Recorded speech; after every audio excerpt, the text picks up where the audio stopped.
شہر بغداد میں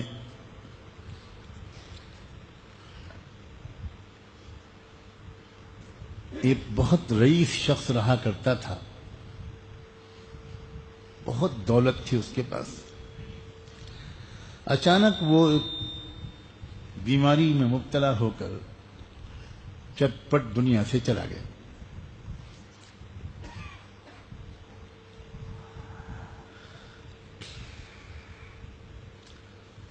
ایک ہی بیٹا تھا اس کا، ساری دولت اس کو مل گئی مفت میں، اور بغیر محنت کے اگر دولت مل جاتی ہے تو اکثر اس کی قدر نہیں ہوتی، اس کا صحیح استعمال نہیں ہوتا۔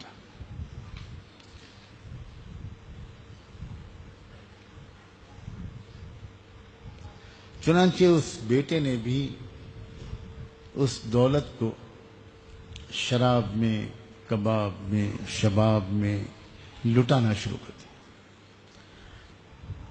عیاشیاں، بدکاریاں، فضول خرچیاں،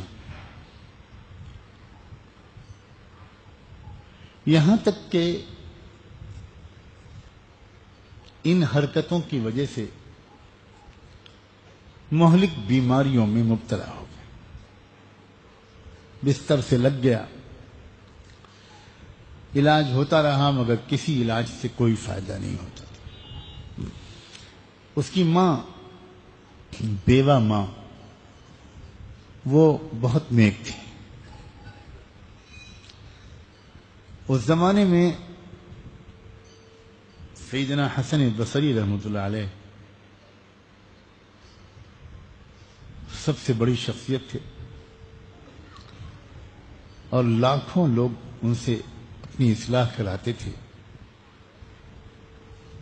اس نوجوان لڑکے کی ماں بھی انہی سے بیعت تھی اور انہی سے ان کا تعلق تھا اصلاحی، جاتی تھی ان کی مجلسوں میں۔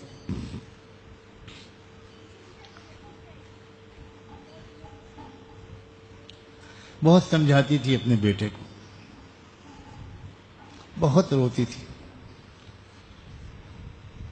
لیکن وہ تھا کہ جوانی کا اور دولت کا ایک نشہ تھا، نہیں سمجھ میں آتا تھا۔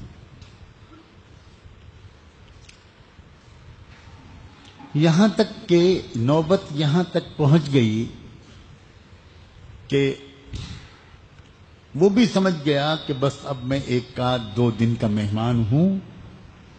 علامتیں جو ہوتی ہیں وہ ظاہر ہونے لگیں، اور پھر اس کے ماں نے پھر سمجھایا، بیٹا اب بھی چلے چلو، تم حضرت حسن بصری کی مجلس میں چلے چلو، وہاں چل کے توبہ کر لو، لیکن نہیں مانا۔ یہاں تک کہ جب بالکل ہی موت کا وقت قریب آ گیا تو اس کو احساس ہوا، اور اس نے کہا، ماں اب میں جانے کے حال میں تو نہیں ہوں، لیکن میں توبہ کرنا چاہتا ہوں، مجھے لے چلو۔ بلکہ مجھے کیا لے چلو، میں جا تو پاؤں گا نہیں، تم جا کر ان سے اتنی درخواست کر دو کہ میرا ایک نالائق بیٹا مرنے والا ہے، آنے کے حال میں نہیں ہے، سانس اکھڑنے لگی ہے، آپ خود تشریف لے چلیے اور اس کو توبہ کرا دیجیے۔ ماں پھر ماں ہے، ماں کی ممتا نے جوش مارا، خوش ہو گئی۔ ماں اتنی نیک تھی کہ مرنے کی فکر یا مرنے کا ڈر تو تھا ہی کہ میرا بیٹا اب نہیں بچ پائے گا، اس سے زیادہ وہ اس کے لیے روتی تڑپتی تھی کہ مرنے کے بعد میرے بیٹے کا کیا حشر ہوگا۔ جب بیٹے کی زبان سے یہ بات سنی تو ماں کے دل میں امید جاگ گئی۔ ماں نے جلدی سے برقع اوڑھا اور بھاگی، حضرت کے پاس پہنچی اجازت لے کر، اور کہا کہ حضرت آپ سے اپنے جس بیٹے کے لیے میں بار بار دعا کراتی تھی، اب وہ لگتا ہے کہ بالکل مرنے والا ہے۔ ابھی تک تو بہت سمجھانے کے باوجود اس کی سمجھ میں نہیں آتا تھا لیکن اب وہ توبہ کرنا چاہتا ہے. اس نے مجھے بھیجا ہے کہ میں جا تو نہیں پاؤں گا، حضرت آ جائیں مجھے توبہ کرا دیں. حضرت حسن بصری نے کہا کہ دیکھیں بھئی، میں تو اس وقت ابھی مجھے درس حدیث دینا ہے، ہزاروں لوگ انتظار میں ہیں، میں تو نہیں جا سکتا، معذرت کر لی. ماں بیچاری روتی ہوئی واپس آ گئی. بیٹا ٹکٹکی باندھ کر دیکھ رہا تھا. ماں آئی، بیٹے نے پوچھا کہ کیا ہوا؟ ماں نے کہا بیٹا تیرا نصیب خراب ہے، میں زندگی بھر تجھ سے کہتی رہی کہ تو چل، تو نہیں مانا. آج ان سے درخواست کی تو انہوں نے بھی معذرت کر دی، اور ان کو معذرت کرنے کا حق ہے. یہ سنا بیٹے نے، ایک چیخ نکلی اس کی زبان سے، اور اس نے اپنے اللہ سے کہا کہ اللہ، میں آپ کا اتنا نالائق اور ناہنجار بندہ ہوں کہ میں توبہ کرنا چاہتا ہوں مگر مجھے توبہ کرنا نہیں آتا. اور حضرت حسن بصری نے بھی آنے سے انکار کر دیا. اللہ، اب میں آپ سے صرف سیدھی سادھی زبان میں کہتا ہوں کہ مجھے معاف کر دے، مجھے معاف کر دے، مجھے معاف کر دے، مجھے معاف کر دے، مجھے معاف کر دے، مجھے معاف کر دے. یہی معافی مانگتا ہوا، استغفار پڑھتا ہوا وہ دنیا سے رخصت ہو گیا، انتقال. تھوڑی دیر ماں بیٹھی روتی رہی، چادر سے اس کو ڈھانک دیا. محلے والوں سے کہا کہ میں تو گھر میں اکیلی عورت ہوں، اس کو غسل دینا، کفن پہنانا، دفن کرنا، آپ لوگ کر لو یہ کام. لوگوں نے کہا کہ آپ پردے میں چلے جائیں، ہم آ کر اس کو لے آتے ہیں، پھر سب کچھ کر لیں گے، آپ فکر نہ کریں. لوگ آئے اور اس کو لے گئے، غسل شروع ہو گیا. ماں کے دل میں پھر ایک تمنا جاگی، سلام ہو ماں کی محبت پر. کیا چیز ہوتی ہے ماں. ماں نے سوچا ایک بار حضرت کے پاس جاؤں پھر، اور کہوں کہ کم سے کم نماز جنازہ ہی پڑھا دیجیے،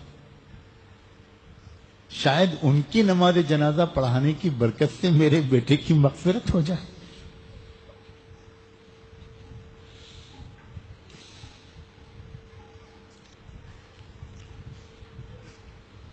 پھر پہنچی، پھر حضرت سے درخواست کی. حضرت کو یہ سن کر اس وقت معمول کے خلاف ایک جلال آ گیا، غصہ آ گیا، ناراضگی آ گئی. حضرت حسن بصری نے فرمایا کہ جس نے زندگی میں کبھی ایک نماز نہیں پڑھی، میں اس کی نماز جنازہ نہیں پڑھا سکتا. لوگوں، اگر ہمارے تمہارے گھروں میں اللہ نہ کرے کوئی ایسا بیٹا بیٹی ہو کہ وہ بالکل نماز نہ پڑھتا ہو، تو ہاتھ پیر جوڑ کے خوشامد کر کے کم سے کم نماز پر لے آؤ. بہت سے فقہا کا یہ مسلک ہے، ان کی تحقیق ہے کہ جو بے نمازی حالت میں دنیا سے جائے گا اس کی نماز جنازہ پڑھنا جائز نہیں ہے. حضرت حسن بصری کا یہی مسلک تھا. فرمایا میں نہیں پڑھاؤں گا نماز. پھر ماں واپس آ گئی روتی ہوئی.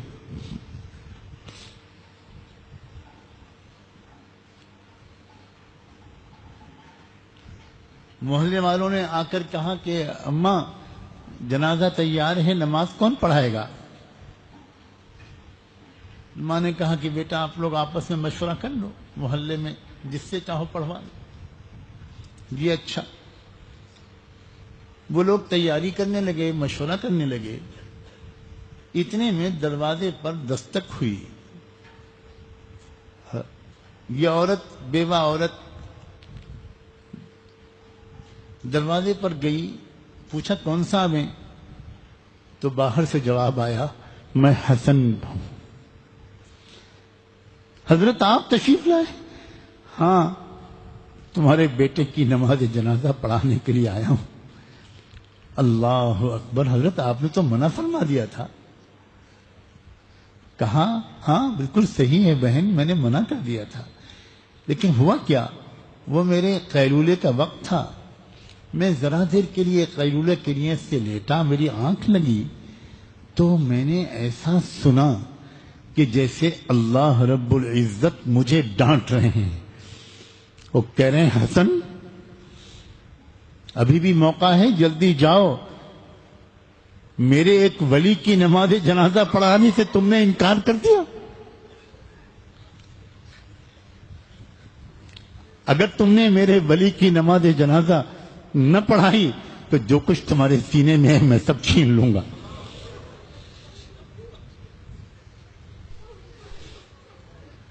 کتنے مہربان ہیں اللہ، اللہ اکبر۔ ہم اپنے اللہ کو نہیں پہچانے، ہم اپنے اللہ کو نہیں پہچانے۔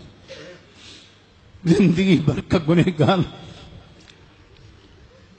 جس نے ایک نماز بھی نہ پڑھی، مرتے وقت توبہ کر لی الٹے سیدھے انداز سے، اور اللہ نے کیا کیا، صرف معاف نہیں کیا، اس کو اپنا دوست بنا لیا۔ کیوں بھاگ رہے ہیں اپنے اللہ سے، کیوں دور جا رہے ہیں؟ اس سے زیادہ پیار کرنے والا ڈھونڈ سکتے ہیں؟ ناقدری کی انتہا ہے، ناقدری کی انتہا ہے، ناقدری کی انتہا۔ اللہ ہم بڑے ناقدرے ناشکرے ہیں، ہمیں معاف کر دیجیے، معاف۔